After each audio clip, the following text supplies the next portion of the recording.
Atención, este episodio contiene lenguaje agresivo, así como descripciones de los asesinatos realizados. Se recomienda discreción.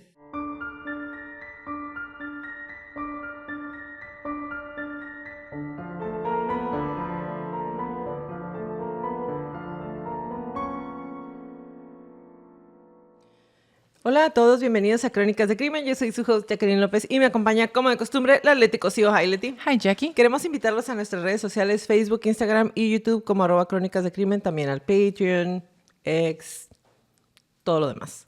Para que nos den follow, ahí subimos toda la información y fotos de nuestras crónicas y a que nos compartan con sus conocidos. Es la única manera de que más gente pueda escuchar nuestras crónicas. No les voy a decir comenzamos porque en nuestra página de Instagram les pusimos un link porque ahora tenemos un grupo de WhatsApp en donde les vamos a estar subiendo audios, fotos, videos y todo lo que el Brando nos deje subir.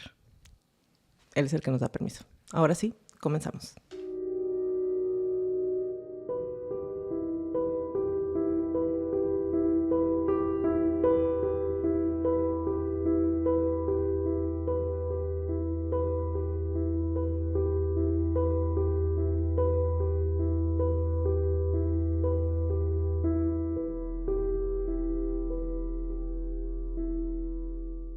La historia del día de hoy toca muy profundo, no solo por lo que pasó, sino por todo lo que no pasó cuando más se necesitaba.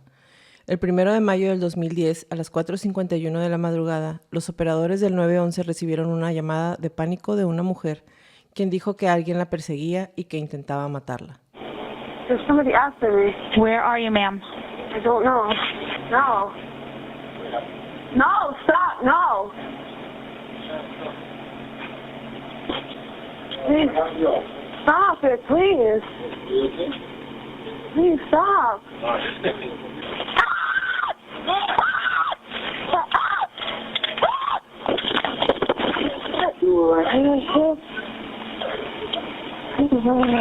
Don't keep yourself hurt. Where are you going?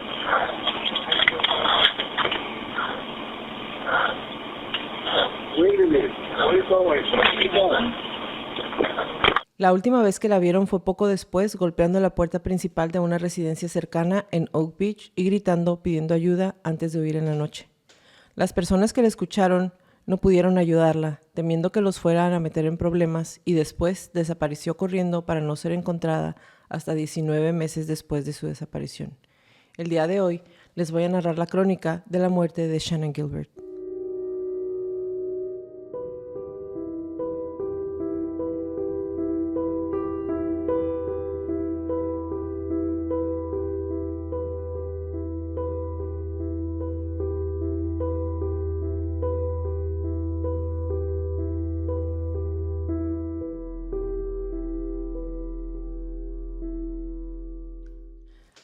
¿Cómo te hizo sentir el episodio? La búsqueda de este episodio. Muy molesta, como siempre, con la policía. Muy molesta y fue muy frustrante. Sin adelantarme tanto, fue muy frustrante una vez más. La manera en la que fue tratado el caso, en cómo fue tratado y la manera en la que hablaron de la víctima, cómo trataron a su familia mientras estaban intentando hacer algo, darle visibilidad al caso. Y sobre todo me dio muchísima tristeza imaginarme todo por lo que estaba pasando Shannan durante toda la crónica que nos vas a platicar. Uh-huh. Y todo lo que pasó después, o sea, está triste, frustrante, triste, muy triste. Después de la llamada del 911, la policía, en lugar de responder con urgencia, asumió que se trataba de una joven problemática, otra trabajadora sexual con problemas mentales, así la describieron. Otro número más en la estadística. Pero la historia de Shannan no era eso. Shannan era una mujer con historia, con sueños, con una familia que la buscó hasta el cansancio y que no se rindió incluso cuando el sistema hizo todo por callar su caso. Y aquí donde reside lo más impactante. La búsqueda de Shannan, las autoridades comenzaron a encontrar los restos de otras mujeres desaparecidas y así su historia abrió la puerta a lo que hoy se conoce como el caso de los asesinatos en Gilgo Beach. Pero ese episodio no es sobre el asesino serial. Este episodio es sobre Shannan, sobre su vida, su desaparición y el largo camino que su familia recorrió para intentar recuperar su voz, una voz que todos ignoraron hasta que fue demasiado tarde. Hoy vamos a contar lo que pasó, pero también lo que falló, porque esta es la historia de una víctima que pidió ayuda y nadie la escuchó.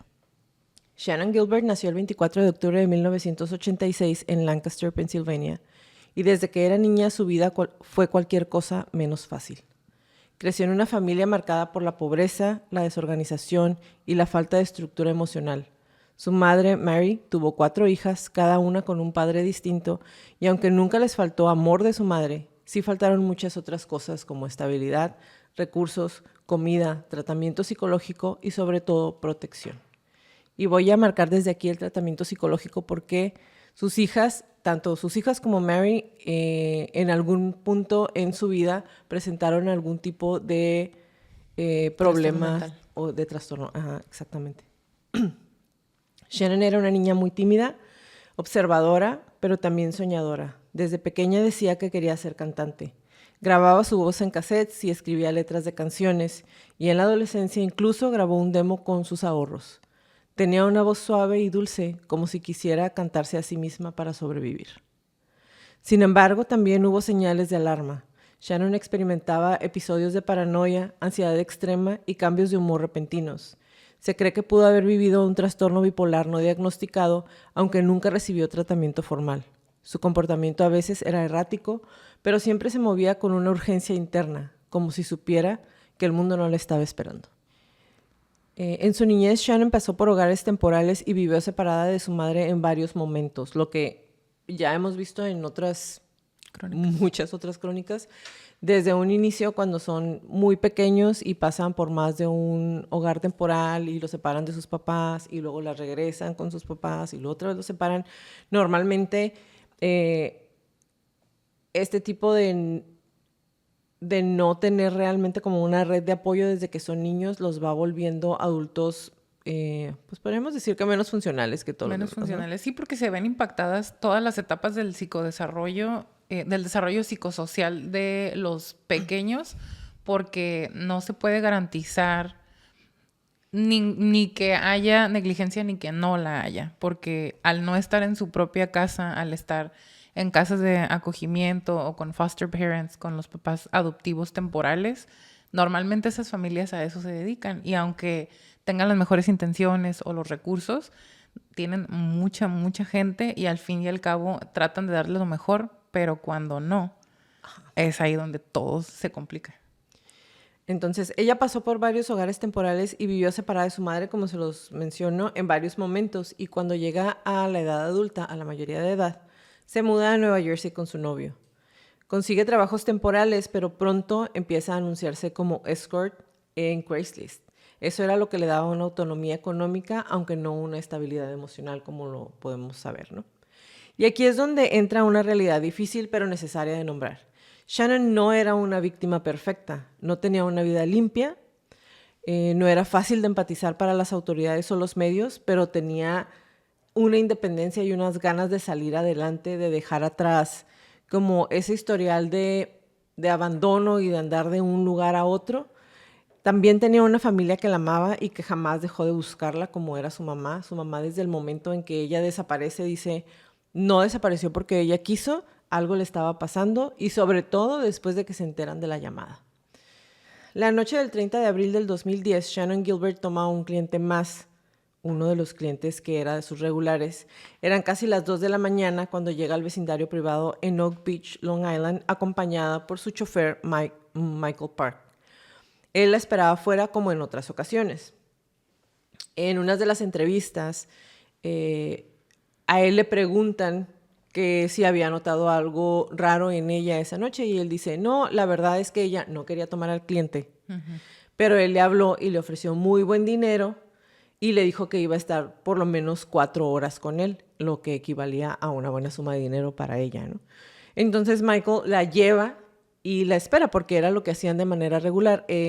O le avisaban dónde iba a estar, o él llegaba, se estaba ahí con ella, la esperaba en el carro y luego ya salía y la volvía a llevar a su casa, ¿no? Así funcionaba como que el negocio entre ellos dos. El cliente se llamaba Joseph Brewer. El hombre vivía solo en una casa grande frente al mar. Era un hombre blanco de unos 50 años, con dinero y aparentemente una vida tranquila, a menos desde fuera. ¿Qué recuerda Michael cuando le hablan y le dicen que desapareció Shannon. Lo primero que él dice, era un hombre gigante que me dio miedo. Sí. Desde la primera vez que lo vi, dice, yo soy un hombre muy alto. Él era un gigante. Entonces, lo que pasa dentro de la casa durante la siguiente hora sigue sin estar claro. Hay versiones contradictorias, declaraciones que se modifican y suposiciones, pero hay algo que sí se sabe con certeza. A las 4:51 de la madrugada del día 1 de mayo, Shannon llama al 911 y esa llamada dura 23 minutos. Durante ese tiempo, Shannon decía cosas como, me van a matar, ayúdenme, estoy en peligro. Y en algún momento en la llamada, como pudieron darse cuenta, se escucha que ella dice, déjame en paz, no me toques, no te me déjame en acerques. paz, sigue corriendo y se escucha muy asustada. Ahí te das cuenta que realmente no era una mujer drogada ni que estuviera delirando, era alguien que tenía mucho miedo. Era una mujer que sabía que algo estaba mal y que tenía que salir corriendo o no iba a sobrevivir. En el fondo de la grabación se escuchan las voces de Michael Pack y Joseph Brewer, quienes intentan calmarla. Le dicen que todo está bien, que nadie la va a lastimar, pero Shannon no se detiene. Su miedo se puede escuchar en el teléfono, se puede escuchar claro en la llamada. Michael dice que intenta detenerla, decirle súbete al carro, pero ella sale corriendo, o sea, no le hizo caso, realmente sale corriendo. Después de eso es donde ella empieza a tocar puertas, sale corriendo de la casa, entra al jardín de los vecinos, toca las puertas, golpea las ventanas y una mujer, Barbara Brennan, llama también a la policía y dice que una joven descalza está fuera de su casa gritando y pidiendo ayuda, pero nadie sale. La policía sigue sin llegar. Shannon desaparece en la oscuridad en los pantanos que rodean Oak Beach, una zona inhóspita llena de agua y barro, sin iluminación, sin caminos y sin que nadie quisiera ayudarla. La policía llega más de una hora después y cuando lo hace, no activa ningún protocolo de búsqueda inmediata. ¿Ok? Es como, es una trabajadora sexual, tiene problemas mentales, sí habló a la policía, pero si aquí están estos dos hombres que están diciendo que intentaron ayudarla y ella salió corriendo, si la vecina le dijo que ahorita llegaba la policía y de todas maneras salió corriendo antes de que llegáramos, entonces realmente no necesitaba ayuda. O sea, a lo mejor estaba mal de la cabeza y salió corriendo. Es como si su sufrimiento psicológico antes y durante la llamada fuera reducido a... Es un episodio, una crisis o un momento de locura de una trabajadora sexual. Exacto. Y es súper importante remarcar que cuando una comunidad tan vulnerable como es las trabajadoras sexuales, sus casos, sus situaciones, todos sus intentos de pedir ayuda siempre son desestimados. Minimizados. Minimizados, Y lo hemos ignorados, visto, por ejemplo, cuando vimos el Green River Killer. No, y Eileen Ware, no puedo decir su apellido. Eileen Wuornos. Eileen. Ella también. O sea, bueno, continúa. La policía no activa el protocolo de búsqueda inmediata, no se peina el área, no se recorre por donde ella corrió, no hay interrogaciones, no instalan retenes, simplemente asumen de inmediato que Shannon se fue por voluntad propia, que estaba alterada y que iba a regresar pronto. Pero Shannon nunca volvió y nadie la volvió a ver con vida. Claro, porque se va Michael pensando que ella va a encontrar su manera de regresar a casa, lo cual me parece extraño que Shannon no se haya subido al carro, pero sí estaba como en un momento de pánico total. También entiendo por qué no se subió al carro, pero el estúpido de Michael, ¿por qué la dejó ahí? Asumiendo, bueno, se va a regresar a casa de alguna u otra manera. Y la policía llega y, bueno, es que su acompañante la estaba buscando. Entonces yo ya terminé mi trabajo, gracias, me voy. Exactamente. ¿Qué Y pedo? no investigan al señorcito. ¿Qué pedo?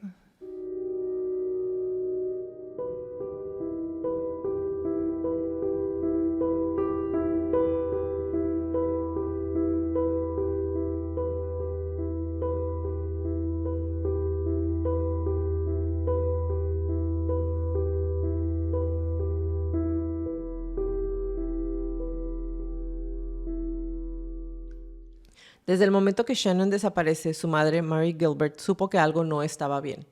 No era una intuición vaga, era certeza, porque conocía a su hija y aunque el mundo la veía como una mujer más o una trabajadora sexual más, Mary la conocía como una mujer que con todo y sus dificultades no se iba a desaparecer sin avisarle a nadie en su familia.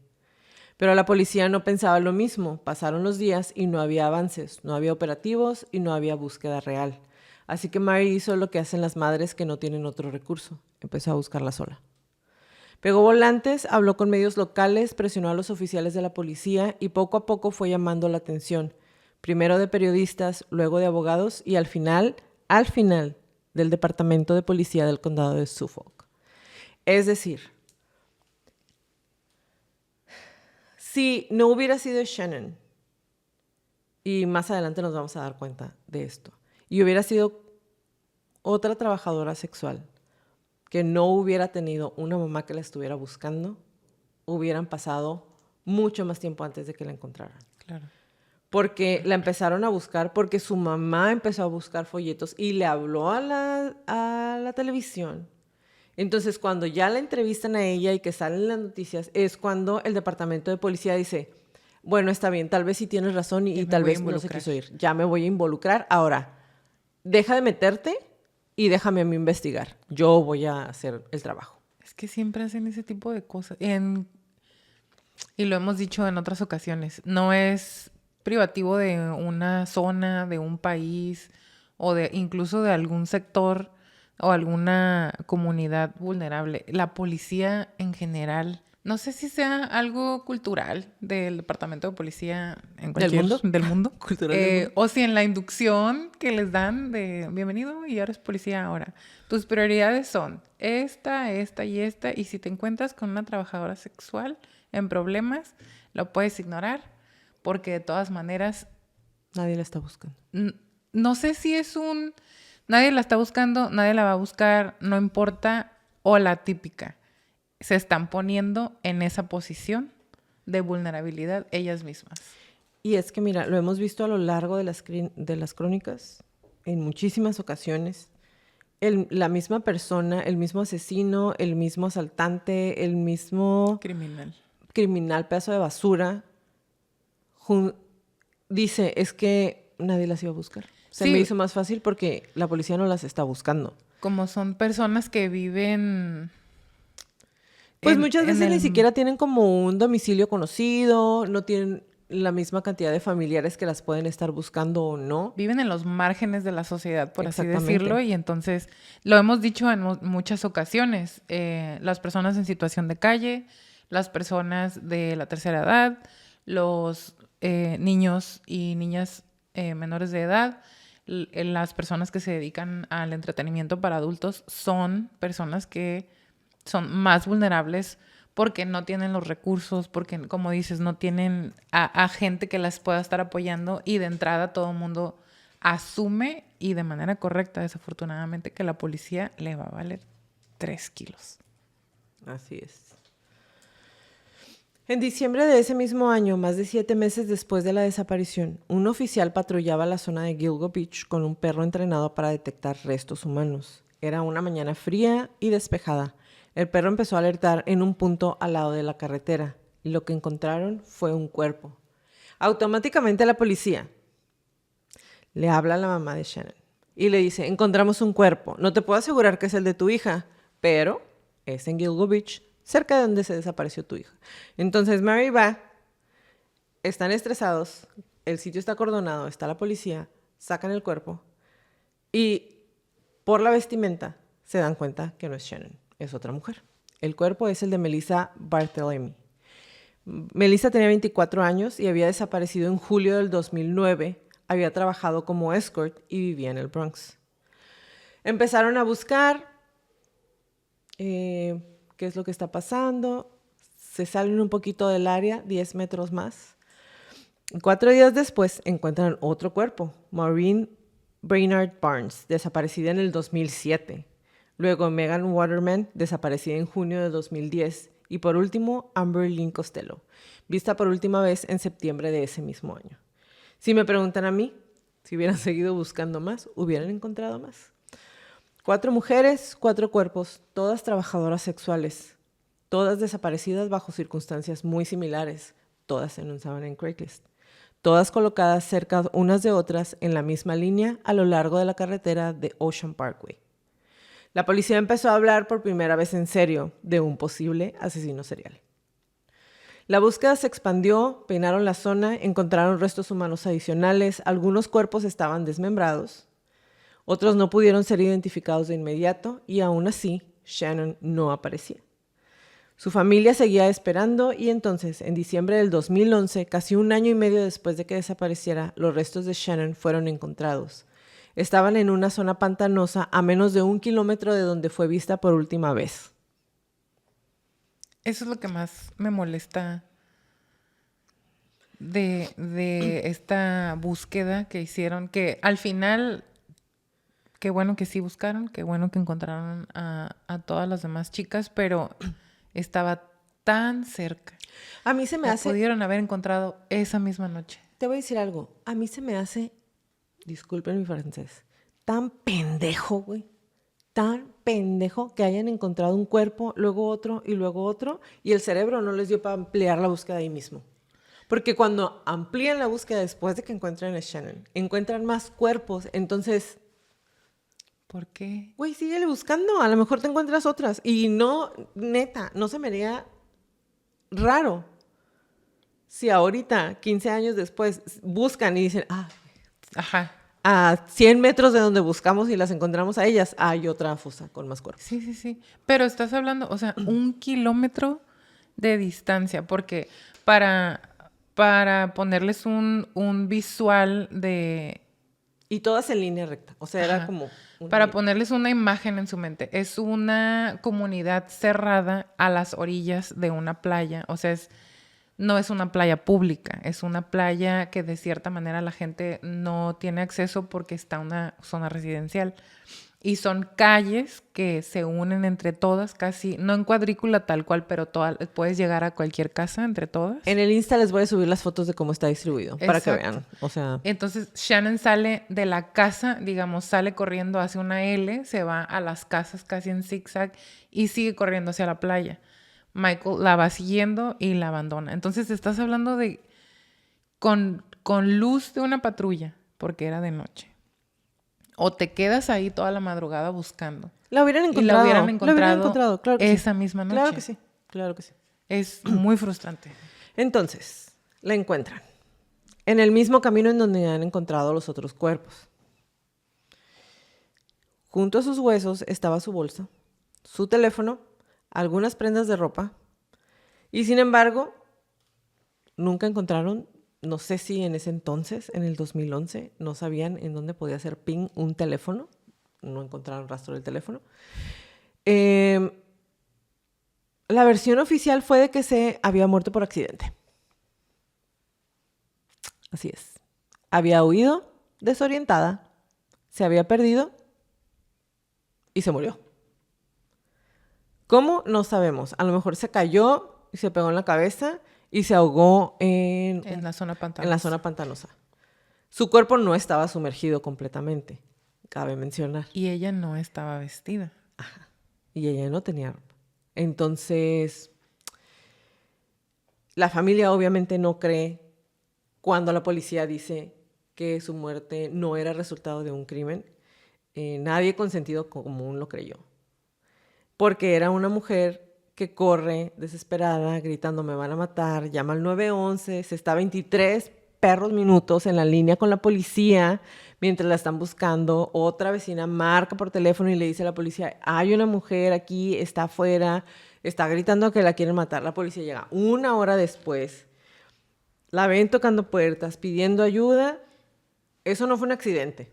Claro, Si ya pediste ayuda, si estuviste 23 minutos hablando por teléfono con la policía, morirte, aunque se hubiera ahogado, no era un accidente, fue negligencia, porque nadie salió a buscarla. Claro, porque no nada más la señora habló, sino el otro señor que sí le abrió la puerta y estaba en su porchecito, que es al único que llegan y le preguntan, ¿usted es el que habló al 911 el día que estaba aquí la muchacha? Sí. Ah, gracias.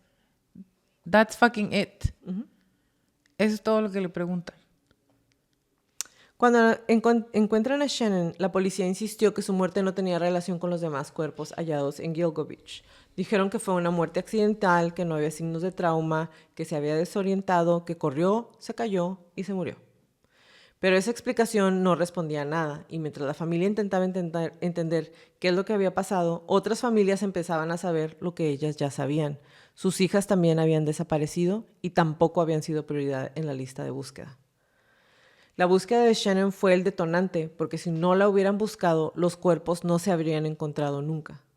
Todo empezó, como se los dije, el 11 de diciembre del 2010, cuando un agente de policía con el perro de búsqueda detectó los restos humanos. Los primeros restos humanos eran los de Melissa Barthelemy. Tenía 24 años, desapareció en julio del 2009, trabajaba como escort. Y para darle un lado más humano, soñaba con tener su propio salón de belleza y durante meses su familia intentó reportarla, pero la policía no les hizo caso. Después se encontró a Maureen Brainard Burns, luego Megan Waterman y después a Amber Lynn Costello. Todas habían desaparecido entre el 2007 y 2010. Todas eran jóvenes, todas eran escorts, todas habían sido anunciadas en Craigslist y todas aparecieron envueltas como si alguien quisiera que fueran encontradas. Entonces, como ya les mencioné, a medida que la policía expandía el radio de búsqueda, una vez que encontraron el primer cadáver, se encontraron más restos. También encontraron un torso, un cráneo, una mujer asiática no identificada y el más desconcertante de todos, el cadáver de un niño pequeño que también no está identificado. Las autoridades finalmente aceptaron lo obvio. Estaban frente a un asesino serial. Uno que operó durante años el mismo tramo de carretera enterrando cuerpos al borde del camino sin ser detectado. Pese a todas esas evidencias, la policía siempre mantuvo y ha mantenido la versión de que Shannon no es una víctima del mismo asesino, porque su caso era distinto, porque no coincidía con el patrón y que su muerte había sido un accidente. Pero su madre Mary no lo creyó, nadie en su familia lo creyó y muchos de nosotros tampoco lo creemos. Claro, y es ahí cuando la mamá de Shannon contrata a un investigador forense privado para que haga una autopsia independiente de la que hace el departamento de policía. Y es cuando encuentran que el huesito, ¿cómo se llama? Hioide está fracturado.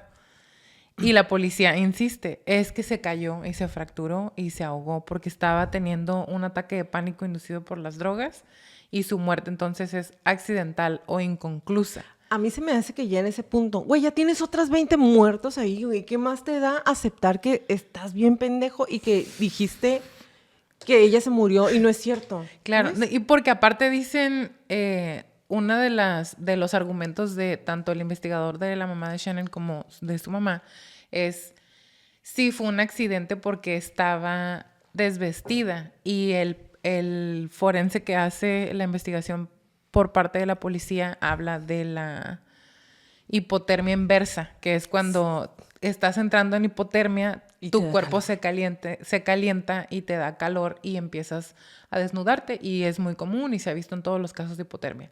Y es ahí donde cualquier mujer, hasta hombres yo creo, es imposible quitarte un pinche pantalón de mezclilla si está mojado. Cuanti más si estás en un pantano. Sí. ¿Cómo crees que ella se iba a desvestir? No hubiera podido desvestirse. ¿Cómo crees que se va desvistiendo, pero está su bolsa y su teléfono ahí con ella? Claro. O sea, sueltas lo que traes y realmente sientes que te estás quemando el cuerpo. ¿Estás de acuerdo? Sí, claro. Pero la ropa no estaba ahí luego a un lado de ella. El pantalón no está puesto. O sea, no tiene sentido. No tiene sentido.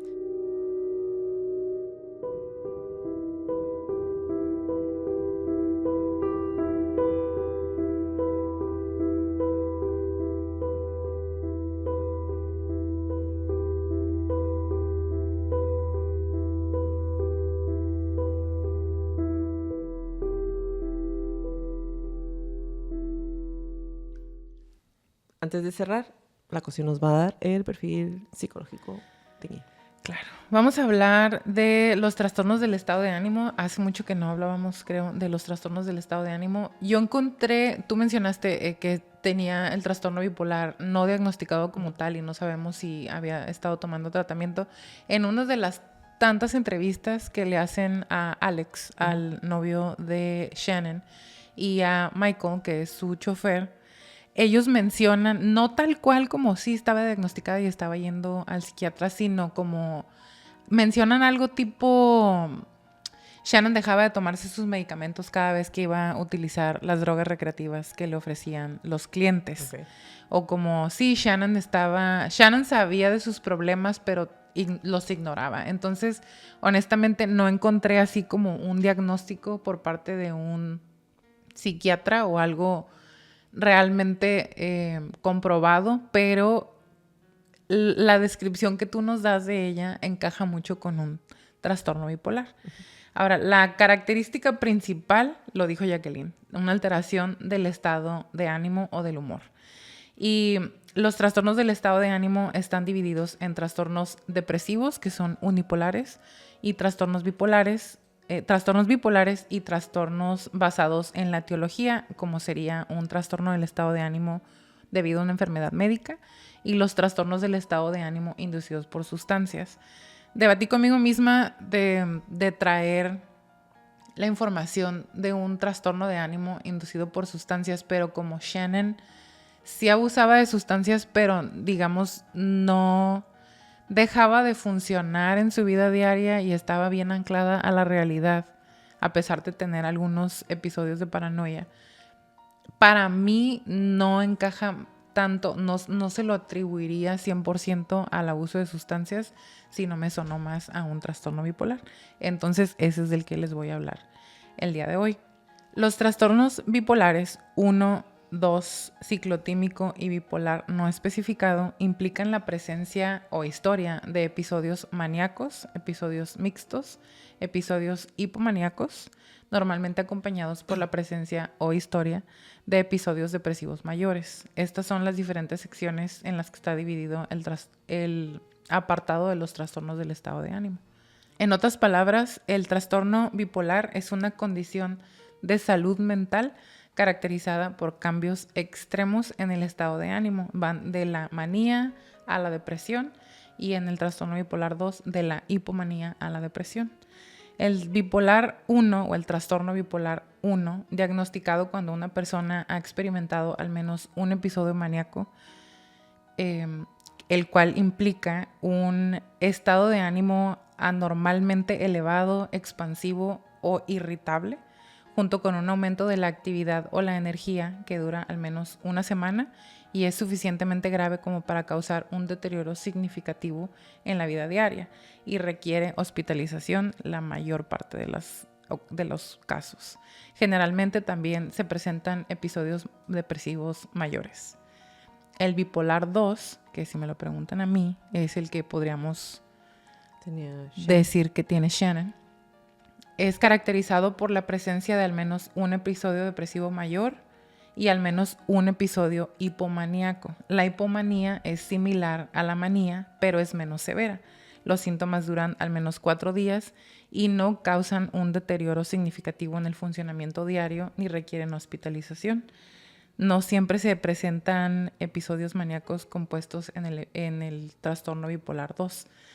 Ambos tipos de trastornos afectan significativamente la calidad de vida, pero uno va a impactar 100% la vida cotidiana y va a requerir hospitalización la mayor parte de las veces, y el trastorno bipolar 2 no es tan severo.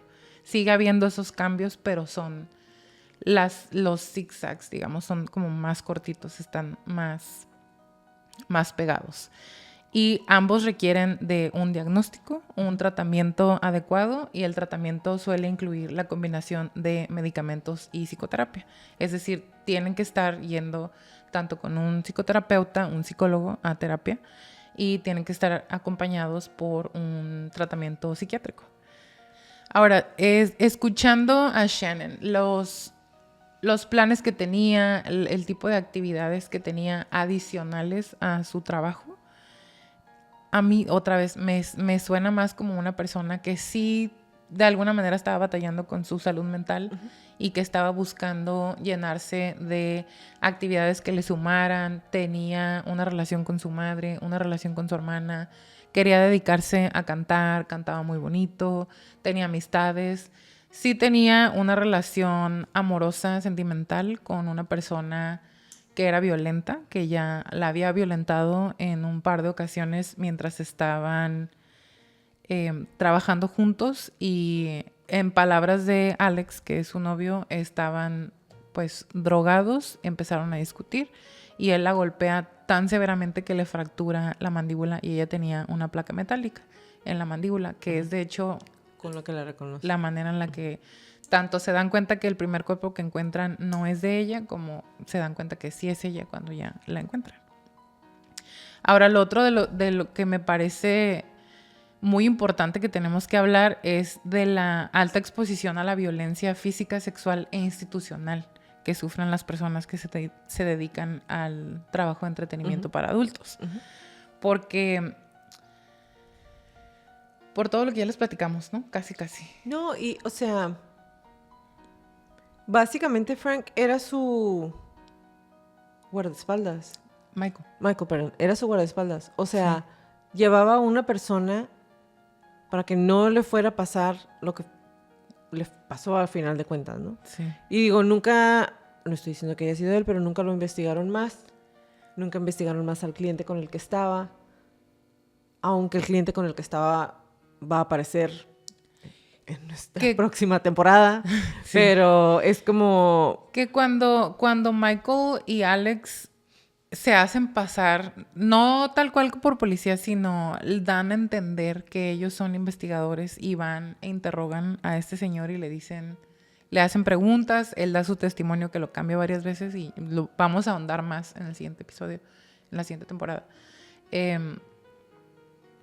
Lo llevan con la policía, pero la manera en la que entra este señor a la estación de policía es, con las palabras de Michael, es la actitud y la seguridad de una persona que sabe que nada va a pasar después de esta plática.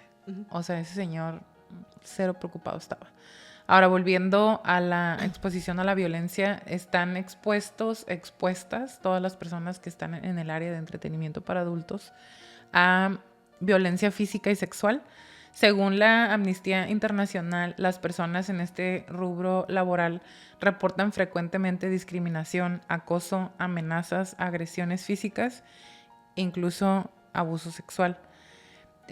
Los policías y las leyes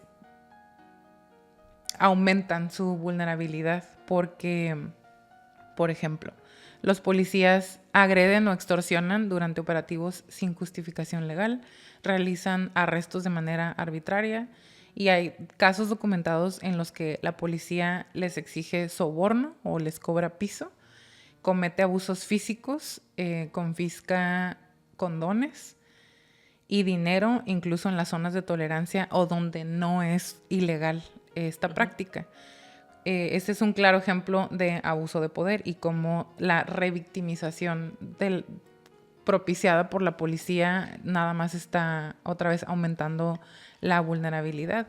Acudir a la policía a denunciar cualquier tipo de violencia normalmente resulta en que se topen con burlas, con indiferencia o incluso amenazas. Porque mira, si ya está siendo vulnerada, si ya la persona, tu cliente, el cliente de estas mujeres, las está violentando o el novio las violenta, si la policía no les da la suficiente importancia, ¿quién más les queda? Claro. Ella habló al 911 porque no iba a ir ahí a la estación de policía justamente a denunciar. Necesitaba ayuda y llamó al 911. Ayuda inmediata. ¿Y qué sucedió cuando llegó la policía? Es una trabajadora de entretenimiento para adultos. Que estaba drogada. Que estaba drogada o que estaba mal de sus facultades mentales y va a regresar cuando ella quiera regresar. Claro. Eso fue lo primero que pensaron. Entonces, ¿qué es lo que hace esto? Nada más corroborar el perfil que les estaba dando Leti en este momento. No realmente, y no decimos que todos los policías, pero realmente en la mayoría de las estaciones de policía, En muchísimos lugares del mundo esto es lo que sucede. Claro. Las juzgan cuando no es su tarea juzgarlas. La gente que trabaja, yo quiero pensar que la mayoría de los policías trabajan porque realmente quieren ayudar a la gente en muchos lugares. Pero este tipo de población siempre está muy vulnerable porque siempre están siendo juzgados. Claro. Y si tomamos en cuenta que la violencia contra las trabajadoras sexuales o en el entretenimiento para adultos a menudo no se refleja en las estadísticas de violencia, en las estadísticas oficiales. Hay una falta de reconocimiento y de protección legal hacia ellos, hacia ellas, lo cual contribuye a la impunidad y a la perpetuación de la violencia. Entonces, debido a factores estructurales como el estigma, la criminalización, la falta de protección legal, el sector de servicio de entretenimiento para adultos es altamente vulnerable. Y el caso de Shannon destaca todas estas vulnerabilidades a las que se enfrentan las trabajadoras sexuales y generó un gran debate acerca de la necesidad de proteger a estas comunidades y organizar investigaciones exhaustivas en este tipo de desapariciones y de asesinatos, pero nada más en el futuro inmediato después de que se pierde y después de que las encuentran. Como en muchas otras ocasiones, eventualmente el ruido desaparece, eventualmente los familiares o ya tienen algún tipo de conclusión, ya encuentran los restos de su familiar o simplemente ya no están para continuar con la búsqueda, para continuar con la movilización, para continuar con tratar de darle visibilidad a este tipo de casos. Pero en muchos otros países, por ejemplo, en nuestro país, hay un grupo de madres buscadoras que... Hay muchos grupos de madres. Muchos. Y cuando ya no está una de ellas porque o la desaparece el mismo sistema que generó la desaparición forzada, ellas continúan con la búsqueda. Pero el caso de Shannon es a un costo muy alto. Shannon ayudó a muchas otras personas.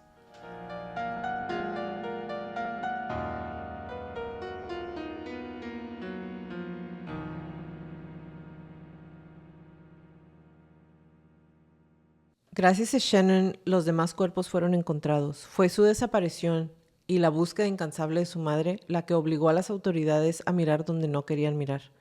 Y aunque su nombre no está en la lista oficial de las víctimas de Gilgo Beach, la verdad es que sin Shannon, esas mujeres seguirían enterradas, desaparecidas, silenciadas y olvidadas. Ella fue el grito que abrió la grieta, y aunque su historia termina en este episodio, la historia de esas otras mujeres apenas inicia. Nos vemos la siguiente temporada.